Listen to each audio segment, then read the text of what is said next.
Saudi আরব শান্তির দেশ, ইসলামের পবিত্র ভূমি। কিন্তু সেই শান্তির ভিতরেও কেউ কেউ গোপনে ছড়াতে চায় অশান্তি। এদের একজন, যার নামেই আতঙ্ক, কালা, অবশেষে ধরা পড়েছে নিরাপত্তা বাহিনীর হাতে।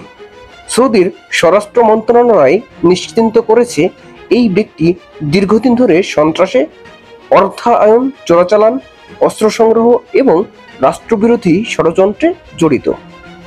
তার কাছ থেকে উদ্ধার করা হয়েছে বিপুল পরিমাণ অস্ত্র, বিস্ফোরক এবং সন্দেহজনক ইলেকট্রনিক্স ডিভাইস। কালা নামটি শুধু একটি নাম নয়, বরং ছিল একটি ভয়াবহ ছায়া। সীমান্তবর্তী এলাকাগুলোর সাধারণ মানুষ তাকে এতটাই ভয় পেত যে কেউ কেউ রাতে তার নাম পর্যন্ত উচ্চারণ করত না। সে দীর্ঘদিন ধরে ইয়েমেন সীমান্ত সহ বিভিন্ন অঞ্চলে গ্যাং চালিয়ে গেছে। চোরাচালান, অস্ত্র পাচার এবং ভাড়াটে অপরাধীদের নিয়ে তৈরি করেছিল একটি শক্তিশালী অপরাধী নেটওয়ার্ক। তাকে গ্রেপ্তার নেতৃত্ব দেয় সৌদির স্পেশাল ইন্টেলিজেন্স টিম। বহু মাস ধরে নজরদারিতে ছিল এই ব্যক্তি। এআই প্রযুক্তি, ড্রোন এবং স্যাটেলাইট ইমেজ ব্যবহার করে তার অবস্থান শনাক্ত করা হয়। তার ফোন ট্র্যাক, ব্যাংক অ্যাকাউন্ট বিশ্লেষণ এবং লোকাল ইনফরমারদের সহযোগিতায় এক গোপন অভিযানের মাধ্যমে তাকে গ্রেপ্তার করা হয়।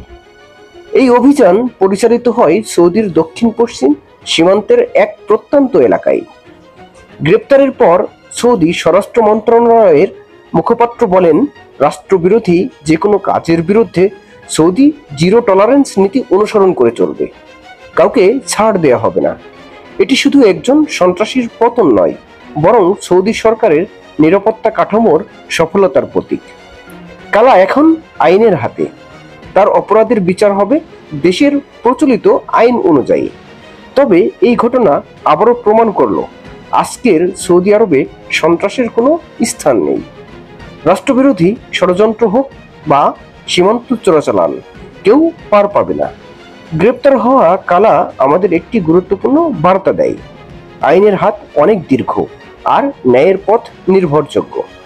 সন্ত্রাস, চোরাচালান, ষড়যন্ত্র সব ধ্বংস হবে একটাই শক্তিতে, সেটা হলো রাষ্ট্রের আইন, জনগণের সচেতনতা আর নিরাপত্তা বাহিনীর দৃঢ়তা। এটা ছিল আজকের বিশ্লেষণ। সৌদি আরব আজ আবারও প্রমাণ করলো নিরাপত্তাই সর্বাঙ্গে। এখানে শান্তি বজায় রাখতে অপরাধী যত বড়ই হোক তার ঠাঁই হবে না।